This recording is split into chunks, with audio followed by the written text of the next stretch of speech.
రాజధాని ప్రతిపాదిత ప్రాంతంలో ఈ నెల 14 నుంచి భూసేకరణ చేపడతామని రాష్ట్ర వ్యవసాయ శాఖ మంత్రి ప్రత్తిపాటి పుల్లారావు చెప్పారు. అంతకుముందే ఇందుకు సంబంధించి నోటిఫికేషన్ ఇచ్చి ఆ విషయాన్ని కోర్టుకు తెలియజేస్తామన్నారు. రాజధాని నిర్మాణం ప్రాధాన్యత రీత్యా భూసేకరణకు కోర్టు కూడా సానుకూలంగా స్పందిస్తుందని ఆశాభావం వ్యక్తం చేశారు. ఈ నెల 7 నుంచి రైతు రుణవిముక్తి ప్రచార యాత్ర నిర్వహించనున్నట్లు ప్రత్తిపాటి పుల్లారావు తెలిపారు.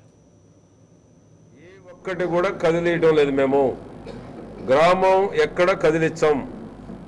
యాన్యుటీ తీసుకున్నా కూడా తర్వాత కూడా వారు ఎప్పుడైనా అమ్ముకోవచ్చు.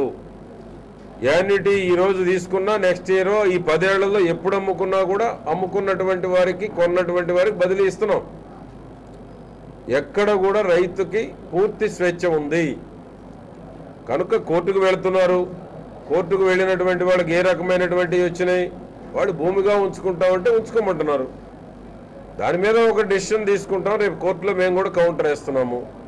ప్రభుత్వ వాదన మిగిలిపోయినటువంటి భూసేకరణకు వెళుతున్నాము. పవన్ కళ్యాణ్ గారితో